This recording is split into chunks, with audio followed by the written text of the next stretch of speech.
Good evening. How's it going?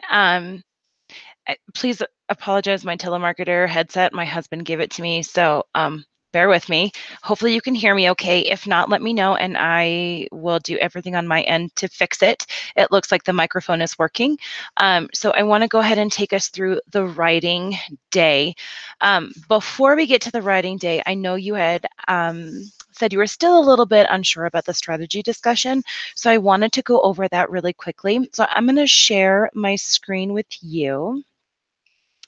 Give me 1 second to make this work.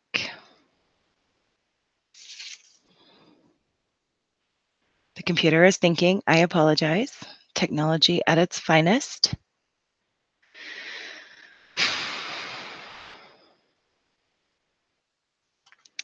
Okay, so now you can see that we have the guided reading lesson planner here. We filled in all of these things here, right? So our principle was looking at root words and prefixes. We had talked about what that might look like. Again, keeping it very short and simple.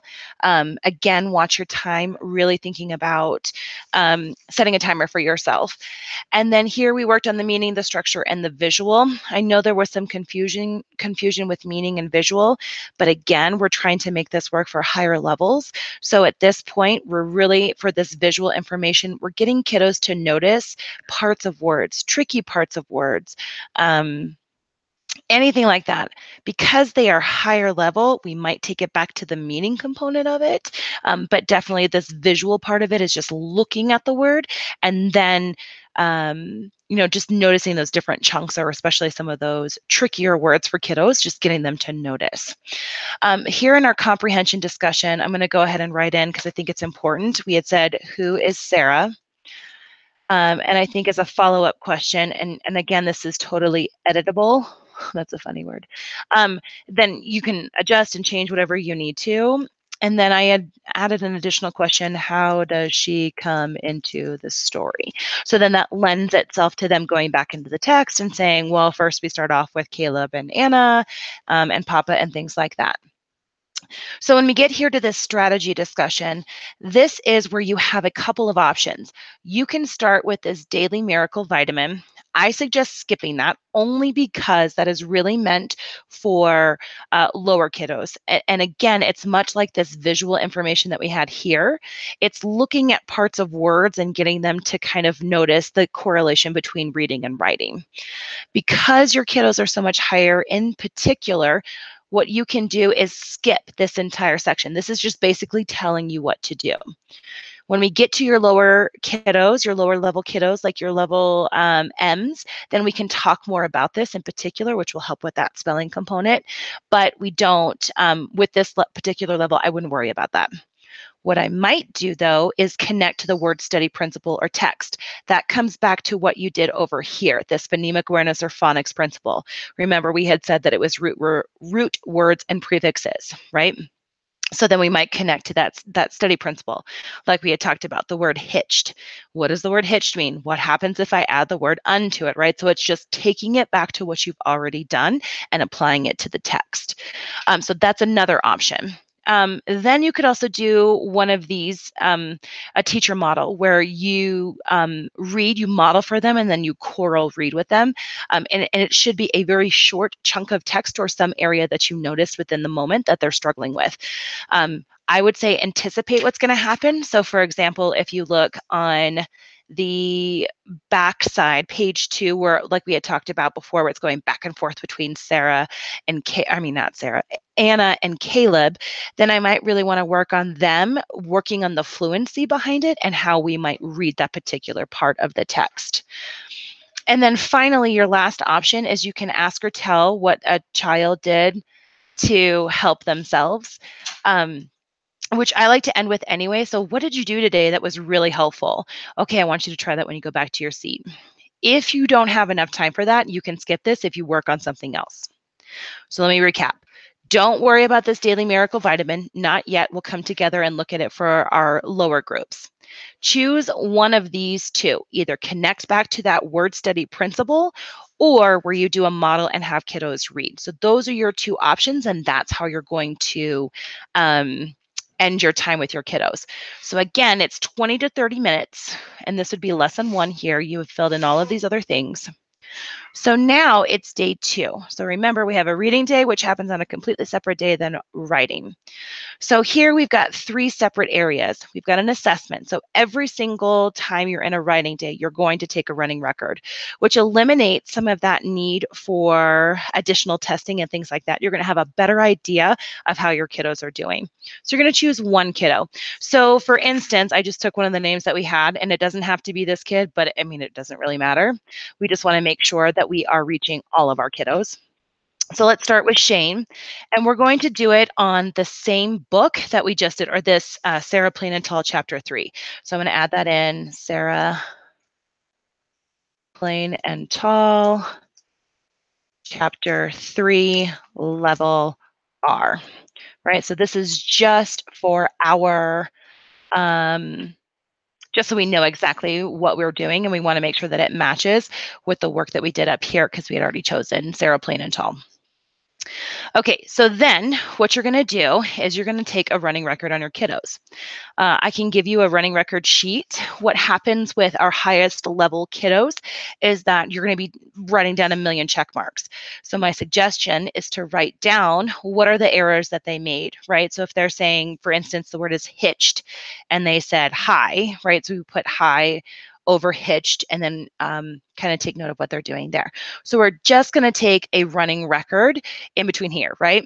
So then after they've done a running record, and most of the time we don't want them to read the entire thing, we want about 100 to 200 words. So it might just be the first part of the text, or I might want them to reread maybe the back side of it, getting ready for the comprehension conversation. It's really just a quick comprehension conversation that you want to have with the kiddos, just as a quick check-in to see if they are able to talk about the text like they did the day before. So what I'm thinking here for this comprehension interaction, and remember, this is just one-on-one with that kiddo, Shane. I'm going to say, so who is Sarah? I want them to be able to tell me who is Sarah, especially since that's going to take me into the writing portion of this. And then I might even ask them, like, how do you know? What happened in the text, right? So again, it's still very surface level here. Here, what we want to do is note a teaching point. That's what TP stands for, teaching point 1 and teaching point 2. Teaching point 1 right here, this is really what they did well. So if you notice that a kiddo self-corrected, I might say, I noticed that here on this word, you started to say this, but then you caught yourself. So you're really thinking about meaning or visual or whatever else it is that you noticed that the kiddo did. Then on teaching point 2 is where we want them to try something again. So this is, maybe it's the same idea, like before you were using meaning, now I really want you to use meaning on this word. And I might give them the sentence and say, try this again. It could be something different. Just use your running record to say, what is it that the kiddo needs to work on? And so it's just a quick conversation with them, what they did well, and then what they need to work on for the next time. And it's a matter of having them try it again within the moment and then stamping that learning and saying, so right there, you used meaning or whatever your teaching point was that you had them do again. So you really use this. That is exactly what good readers do, right? So we're stamping that learning for them. So this happens all within the first 5 to 8 minutes. While this kiddo is reading with you, just Shane, one-on-one, your other kiddos in your group are working on either fluency, or are just working on fluency. We want to give them something to focus on when it comes to fluency. We don't want to just say, start on fluency, good luck. We want them to either pay attention to punctuation. Again, this comes back to your data. Are your kiddos able to notice a period, right? You had talked about one kiddo who doesn't notice them. So maybe for that kiddo, I really want them to pay attention to punctuation. Maybe it's that I want my kiddos to practice working on reading and phrases. So putting 2 to 3 words together in a chunk so that it sounds much more like us having a conversation. And then reading with expression. Again, that comes back to, if there's excitement, read with excitement, right? So getting them to understand. So we want to choose one of these for them to focus on. The big piece about this here is that it is meant to be 1 or more levels below their instructional level. So this text, if they're in guided reading, should be an instructional level. And so we want to give them something that's below. My suggestion is to give another text that's previously been taught, something that they've already done. But the only thing we want to keep in mind is we don't want to give them an entire text to reread with fluency. That's too much for them to attend to. So we might say, I want you to read this page. Let's say it's in a book, and the page has 3 to 4 paragraphs on it. Again, no more than 3 to 4 paragraphs.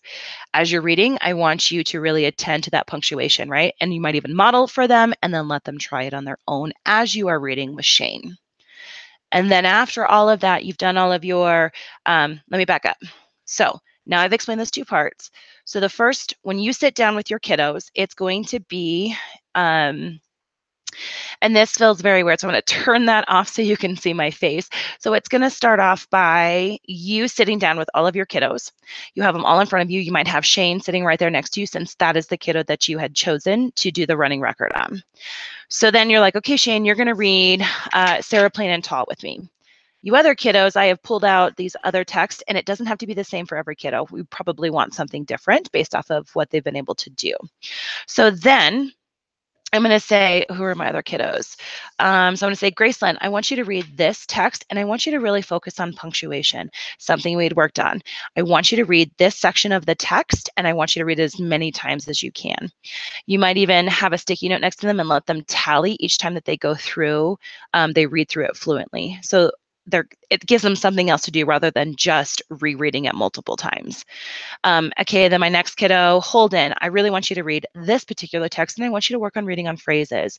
Phrasing means we put them together in 2 to 3 word chunks, just like this. And I might show it to them, give them the section of text, give them a sticky note so they can keep track of it. And do the same thing for Carolyn and Regan, right? So we're giving them something to work on fluency-wise, something that they've already seen and is below their level. And then once I've got them all settled, I'm going to come back to Shane, and we're going to say, okay, I want you to read Sarah Plain and Tall for me. I'd like for you to start here at the beginning, and I'd like you to go all the way down to the bottom of the page. Plan out where you want them to stop.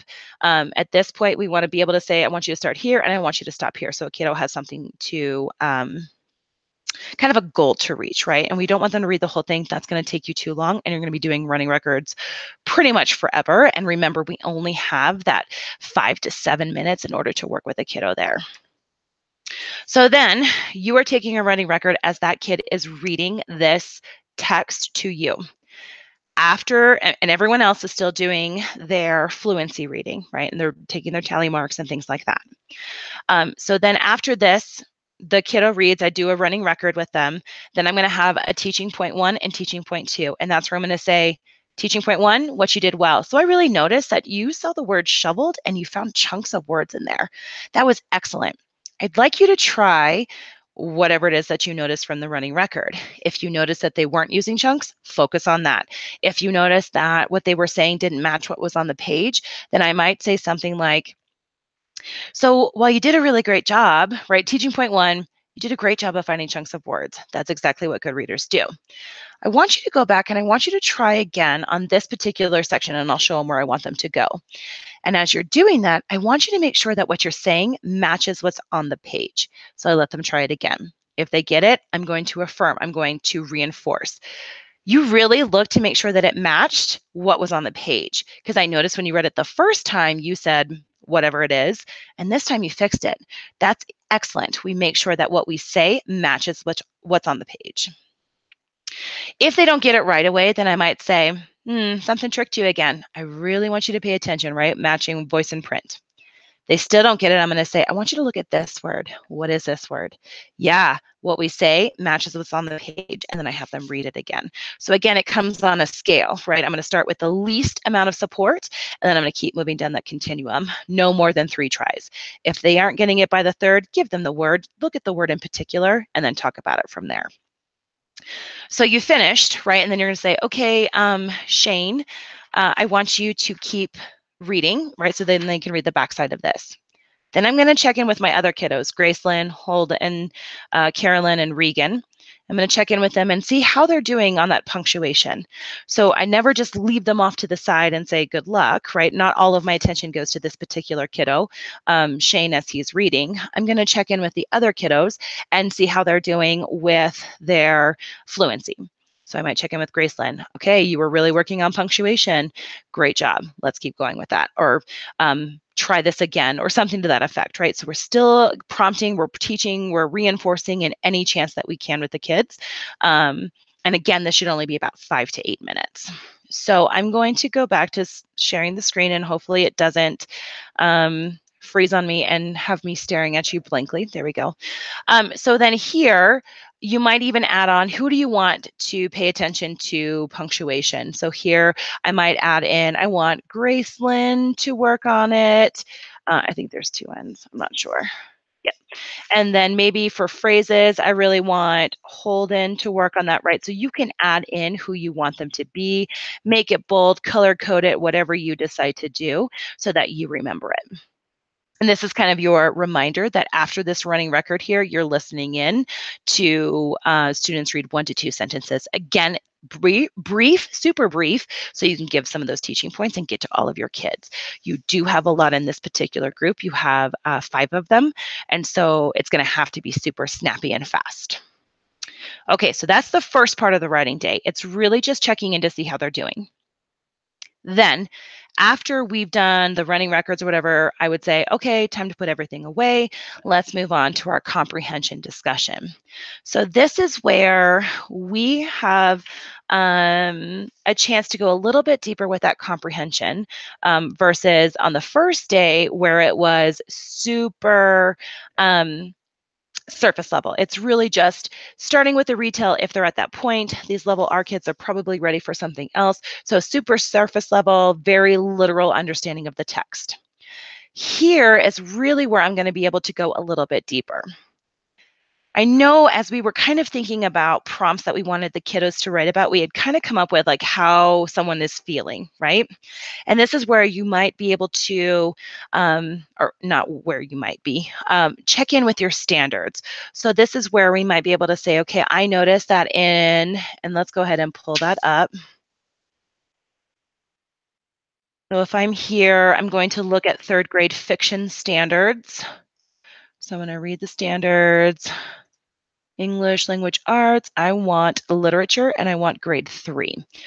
So I'm looking here and I want to focus on, in particular, describing characters in a story and explain how their actions contribute to the sequence of events might be a good one. Determine the meaning of words, parts of stories, distinguish their own point of view.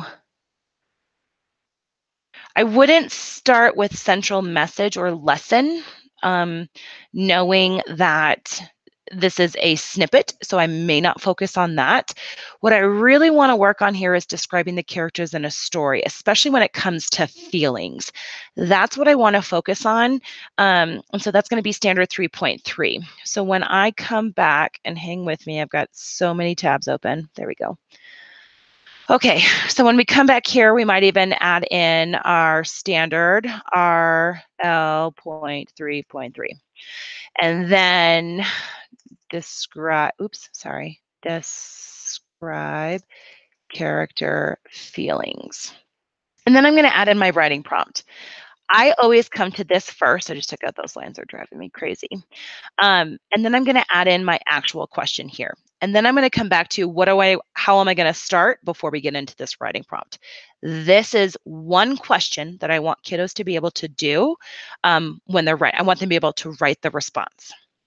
So I'm going to say that my writing prompt is, how do Anna and Caleb feel about Sarah? So again, it's really hitting to that standard. And then I'm going to add in something, how do you know?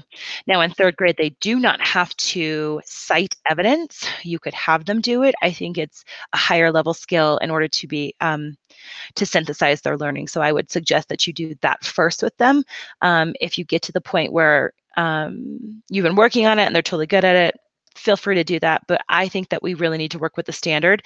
And the standard is being able to say, how do you know? Because in the text, it told me that Sarah was doing whatever. So keep it with that. Okay, so now that I have my writing prompt, this is what kiddos are going to write. And I'm going to put it on a separate piece of paper and basically leave it up for the kiddos. And this is something, and I'm going to stop sharing my screen here in just a second once I find it. This is something that kiddos can refer back to when they when you're having a conversation with them. So this is for my lower group of kids, right? So I have it written up. I don't have a board. I basically live out of my backpack. That is my office for now. And so I post this up for them. You could have an anchor chart, you could have a dry erase board, whatever it is, but this needs to be visible for them to see, especially since we're working on responding to this particular prompt.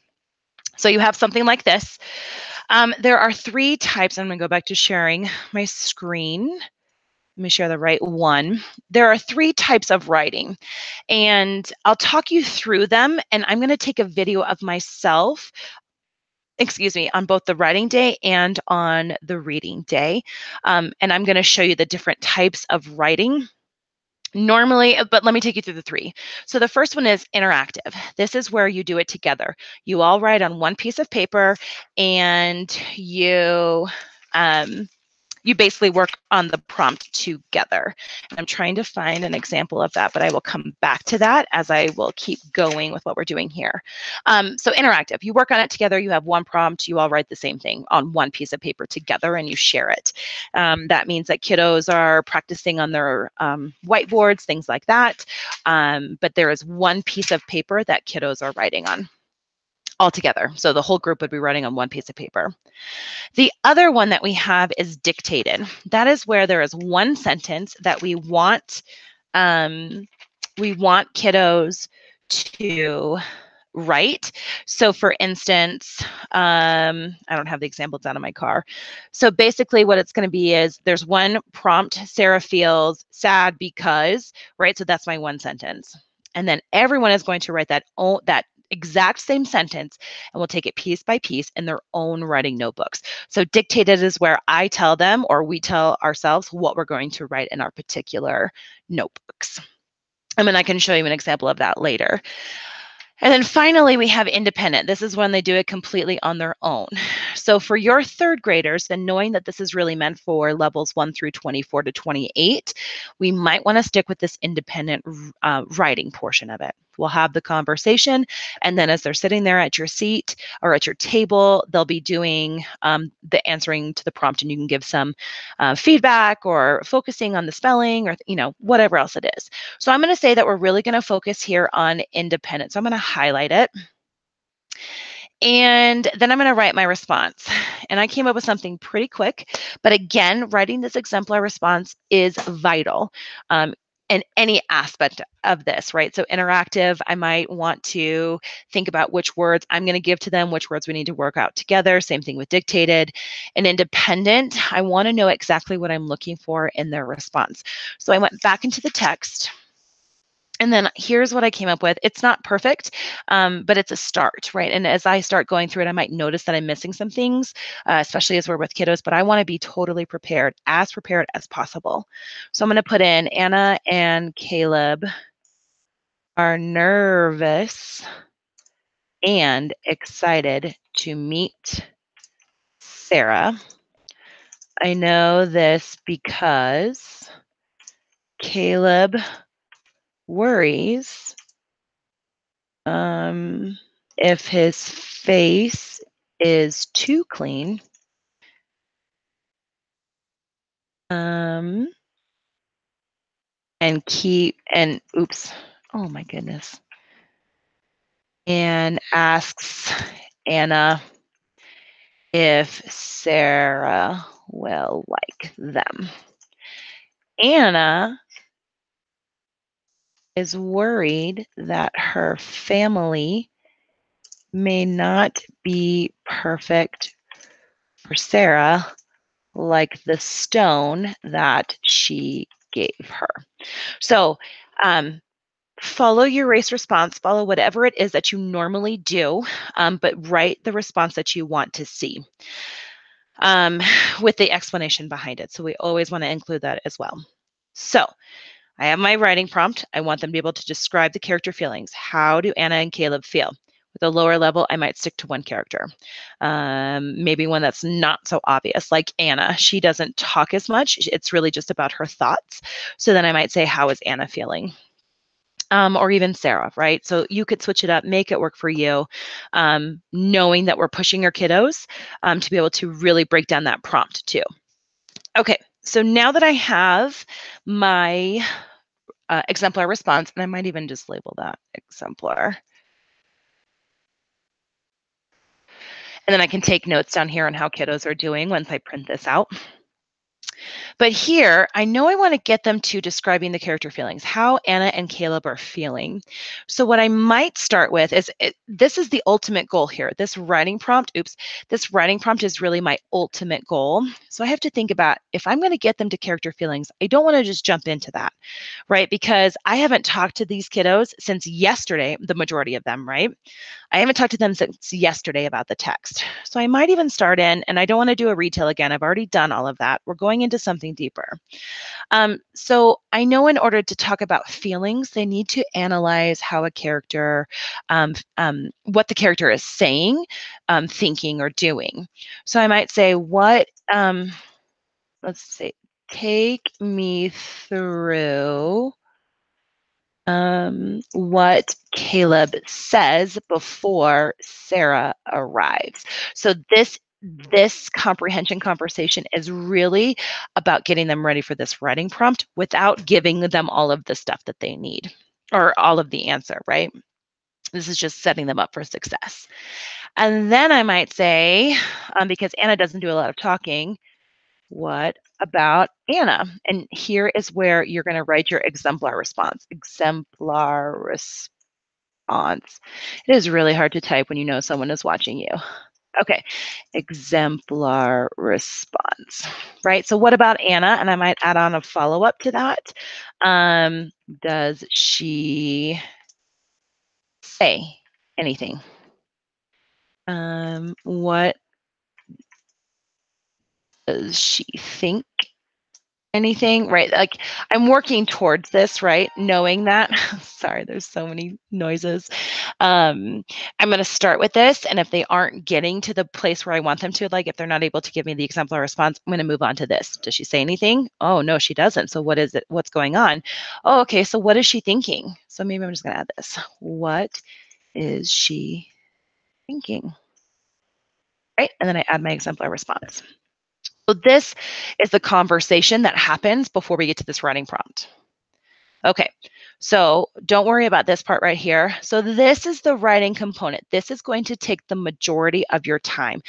But we don't want to give them too much time because then they learn some bad habits. We want to get that information out and have kiddos be able to respond rather quickly. So let's go through this writing portion, and then I'll kind of take you back through the rest of it, or just kind of like a quick, here's how it's actually going to go. So if we notice, give me 1 second, I'm going to take off my sweatshirt. So give me 1 second. Okay, so in this writing portion, we're going to start with this comprehension discussion. So everyone is sitting in front of me, and then what I'm going to do is I'm going to stop presenting so you can see me as I'm talking as if I'm the teacher. So I have all of my kiddos out in front of me, right? We've all put away all of the running records are done. We've done the fluency, all of that's completely done. So now I'm going to say, okay, everyone take out, or I'm going to pass this out, your Sarah Plain and Tall. Take me through what Caleb says before Sarah arrives. So you're going to give him a chance to look through the text. You're going to have a conversation. What do you think? Do you agree? Do you disagree? Is there any other information we can pull from the text? The thing about this, and I struggle with this a little bit, is that kids may not remember all of this stuff. So in their fluency time, I've had them reread this, but I think if you just give them a second to kind of skim over it after they do the fluency work, right as you're beginning that comprehension discussion, they should be just fine. Kiddos are going to remember it more than you know. That is if you're doing it back to back. If you have a weekend in between there, you might need to give them a chance to actually revisit the text. So I'm going to say, okay, so using your text here, take me through what Caleb says before Sarah arrives. And I have my exemplar response that I've written out. Okay, yeah, and I might even, if it helps you out, highlight things in here so you know exactly what you're looking for. But I definitely want to see either, not either, I definitely want to see exemplar response.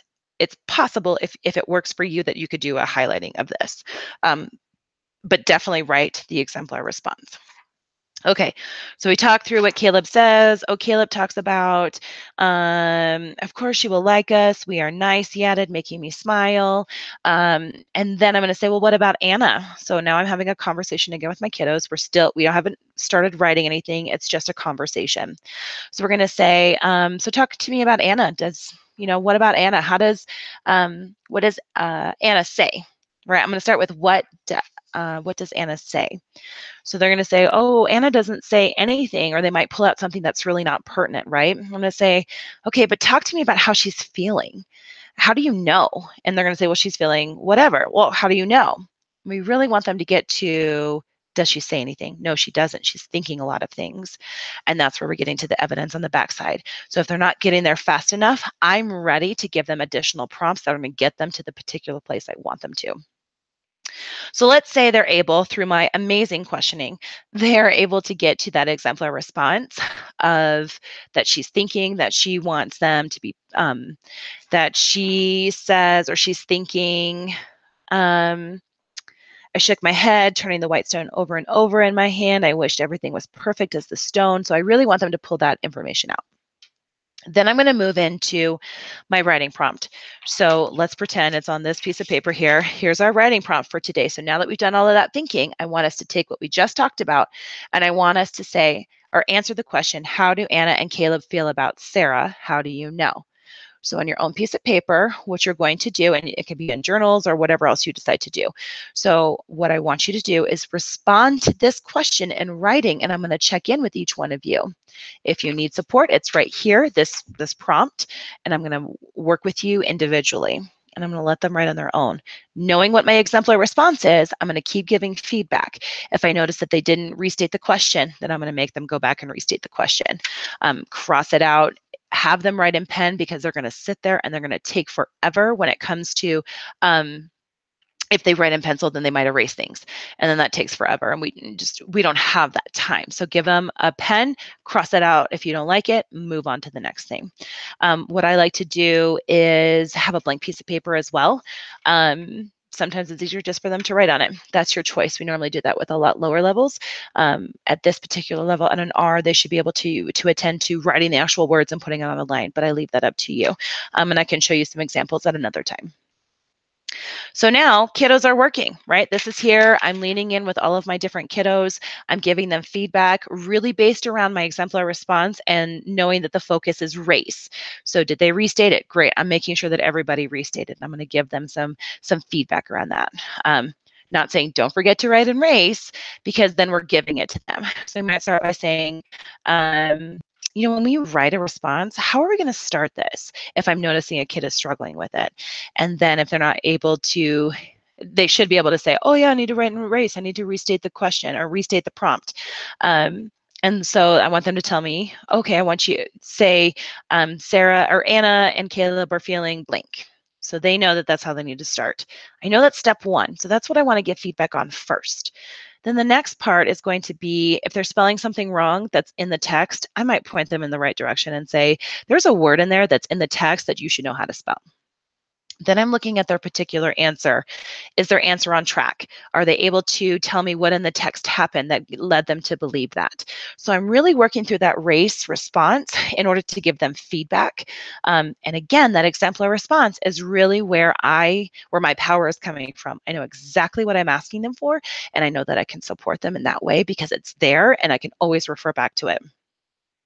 There have been times when I've been teaching it that I realize, oh, I totally missed something. But through using the exemplar response, I'm able to eliminate that a lot more. So make sure that you do the exemplar response. We got to know what we want kiddos to say. So then that's pretty much the end of it. They do the writing prompt. You kind of end up by saying, hey, give them something to walk away with, right? We always want to stamp that learning. So when we write a response, we want to make sure that we are using race, right? And I noticed that we restated the question and we did a really great job of answering it, but let's make sure we go back to the text and find the best evidence or whatever it is. Then you're going to see, I'm going to share my screen again. If you notice over here, you have this student focus area. So if you notice your kiddos are, if you're looking at their race response and they are really struggling with, I don't know, citing evidence, then you're going to make note of that here, right? Unable to cite evidence or found evidence, but it wasn't the most important. And then you might label that there, knowing that you're going to address that the next time. And then any other information here from the reading and the writing day. So I'm going to give a quick overview of that, and then I'm going to stop talking. I've been at this for a while. This is crazy. So here's how it's going to go. And I'm going to stop sharing my screen. Actually, no, I'm just going to talk through it like it is now. So we start, everyone comes to the table. I'm going to say, Shane, I want you to sit here with me. The rest of you, here's what I want you to work on. Gracelyn, I want you to work on reading this passage, this particular section of the text, and I want you to really pay attention to the punctuation. For example, look at this portion of the text. It says blah, blah, blah, blah, blah. I want you to read this as many times as you can while really thinking about the punctuation. Here's a sticky note. I want you to tally it every time you get through it. Holden, I want you to work on reading in phrases. When I say that, I mean reading in 1 to 2 or 2 to 3 words at a time. So this is what it's going to look like. I hand him his text, I read it to him, and I show them how I did it. I want you to really practice that. I'm going to check back in with you. Each time you finish this particular section, I want you to put a tally mark and let's see. I want you to get through it at least 10 times. I wouldn't say how many times you can get through it because then it turns into like a race and it gets crazy. So now that I've set up Gracelyn, Holden, Caroline, and Regan, then I'm going to come back to Shane. And I'm going to say, okay, Shane, here is our text, Sarah Plain and Tall, that we did yesterday. I want you to read the first page of this. And again, I've got my running record notes next to me. And I want you to read the very first page, just both columns of it. And then I'm going to take my note as I'm listening to him read. The other ones are reading on their own, right? They're reading inside of their brains because that is something they can do at this particular level. By the time they get to a level 18, they should be reading inside of their head. But Shane is the one who's going to be whisper reading or reading quietly to me as I'm taking notes. So after he's done reading the very first page, then I'm going to have a quick conversation with him. And again, this is super fast. I'm not really taking a whole lot of notes on this. I just want to know if he knows. So who is Sarah, right? And on the first page, he may not know a whole lot about it, but maybe he'll be able to tell me like Dad is dressing nicely to go find a wife, something like that. Then, based off of my running record, I'm going to talk to the kid about teaching point 1, which is what they did well, and teaching point 2, which is what I want them to try again. So I noticed you did really well when you read this particular sentence, or I noticed that you were making on this error right here, like let's say he read watered wrong. So I noticed that you read the word water and then you checked the ending of the word and realized the word was watered. That's exactly what good readers do. They make sure that what they say matches what's on the page and it makes sense. I want you to try again. Now this is where I'm moving into teaching point 2. I want you to try looking at this sentence right here. There's something that tricked you. And again, you did so well on matching what you're saying with what's on the page. Let's try that again here, right? And they try it again. If they get it, amazing. You made sure that you matched what was on the page with what you actually said. That's exactly what good readers do. If they still aren't able to get it, right, I say try this again. I'm going to say, I want you to pay attention. Try it one more time and really make sure that what you're saying matches what's on the page. Take it slowly. If they're still not able to do it, I'm going to say, okay, we missed the word. I'm just going to choose one, fetch. I want you to look at that word. Slow check that word, fetch. And notice that what I'm saying, all of those sounds that I'm saying are matching what's on the page. Try reading that sentence again and making what you're saying, or say what you're saying match what's on the page. And they try it again. Exactly. You are matching the words with what's coming out of your mouth. That's exactly what good readers do. So there's 3 different options there. So then Shane is done. He's read his couple of pages. I'm going to say, keep reading that. I want you to finish reading that. I want you to finish reading Sarah Plain and Tall. If you get done, read it again. Then I'm going to check in with my other kiddos who are working on the fluency. So I'm going to check in with Gracelyn, who is working on punctuation. Again, this is totally hypothetical. So Gracelyn, I want you to read 1 to 2 sentences. That's it. Read me 1 to 2 sentences. I'm going to check in on punctuation. I'm going to stamp the learning, or I'm going to prompt her to do better. So it might sound like you really noticed that there was a period there and you stopped and you took a breath. That's really going to help you with making sure that you understand the story. Or if they're not doing it, remember, we're focusing on punctuation. It helps us better understand the story. I want you to reread this sentence, or these 2 sentences, especially with punctuation. It shouldn't just be 1. I want you to read these 2 sentences, and at the end of the sentence, I want you to notice that there's a period there. And when you see a period, I want you to take a breath. And then you check in. Great. That's exactly what I want you to do. Try it again with the next couple. Move on to the next kid. Check in with try and listen to all of the kiddos. Again, if you're only reading 1 to 2 sentences with them, it's easier for you to kind of check in with that. But at least get to 2 other kiddos, especially in a group of 5. Aim to get to all of them, because remember, if we're leaving them alone for any period of time, they're going to go off and do their own thing. Okay, so everybody puts away their fluency passages. Everyone takes out their Sarah and Tall passage. And now I'm going to move into my comprehension discussion. So I'm going to start by saying, take me through what Caleb says before Sarah arrives. We're going to go back to the text. We're going to have a conversation. Really using habits of discussion to make sure that they are doing the talking and not me. This is really my chance to kind of sit back and just ask questions. Then I'm going to say, well, what about Anna? How does she feel? And actually, I'm going to do that. I'm going to add that in here as I'm going through this. Not how does she feel? I'm going to say, what does she say? What does Anna say?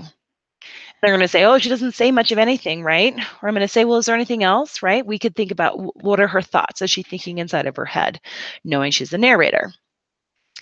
And then once I've done that, I'm going to show them this writing prompt here, so now that we've talked about all of this stuff up here, what we're going to write about today is, how do Anna and Caleb feel about Sarah, and how do you know?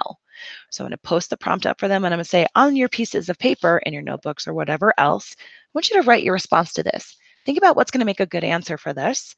And they might say race response, whatever. I wouldn't give it to them, because that's going to be a teaching point for you.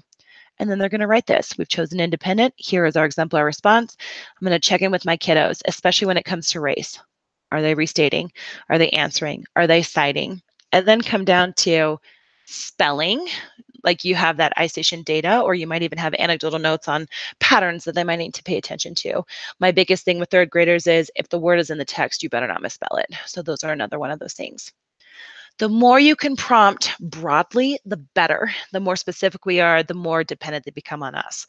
So if I'm going to say, you spelled Sarah wrong, right? That's going to give them the answer. I've done the work for them. I'm going to say, something's off here. There's a word that you're using in this sentence right here that's in the text. I want you to check for it.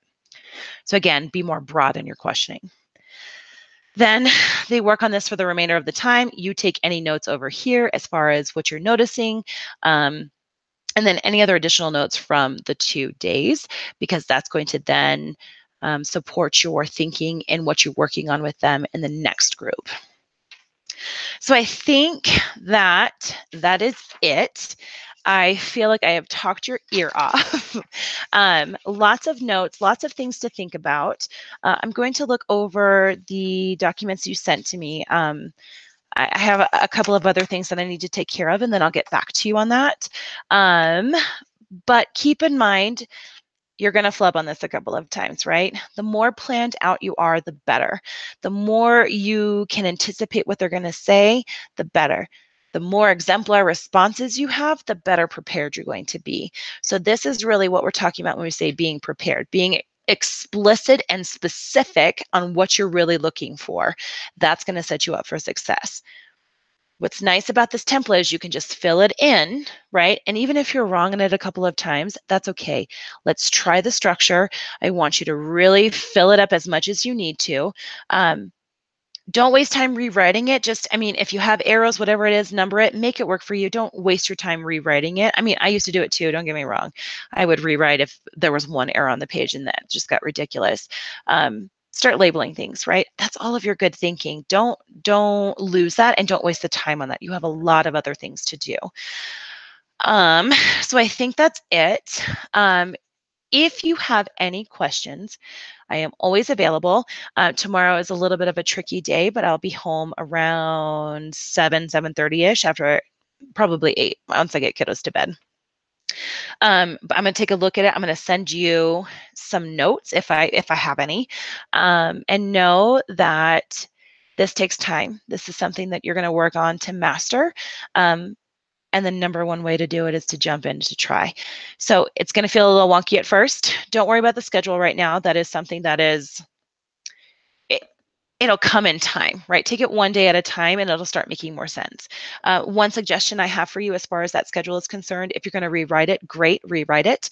If you're going to, what we want you to do though is put that poster up there so kiddos know and so that you know what the schedule is and who comes next or whatever. Another suggestion that I have, and I'm going to share a screen here for a second. What we might want to do, because we had also talked about, I'm going to come in here into my Google. Oh my gosh. Google and Gmail. Okay, so I'm going to come in here into my Gmail and I'm going to go into a Word doc.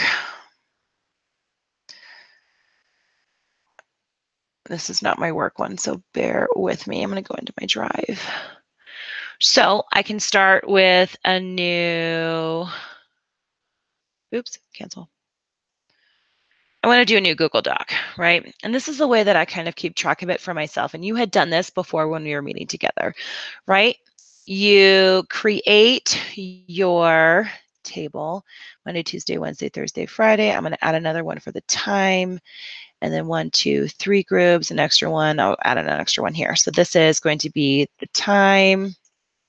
I go here, Monday, Tuesday, Wednesday, Thursday, Friday, and then you had your groups in here. I don't know what they are. I didn't get a picture of it. And then over here is going to be 6 or whatever else it is, right? And you have all of this color coordinated. Your kiddos are going to need something as well. So let's say it's group 1, and they need to know that on Wednesday is their day that they're going to, or Tuesday, I think it is. Tuesday, they're going to meet with you. But then they also need to know, like, what else is it that I'm going to do, right? So this was station 1, station 2, station 3. So then here, I'm basically going to, I'm just going to copy this for right now. Copy, paste. So here, this is for group 1. So on Monday, they're going to start here and maybe independent reading, right? I'm going to give them a schedule. I want them to know what it's going to be every single day. I know Fridays you talked about, I forgot, Freckle, I think it's called. Freckle, whatever it is, fill it in for them. I do not know how to spell your last name, so I'm going to put Miss F here. I apologize. So this is when they know that they need to meet with you, but all these other days, they have exactly what they need to work on. Know that you don't have to fill it in with a lot of other stuff. Maybe it's completing question 3 from your lesson on one of these stations. You know, that's something that other kiddos should be doing too.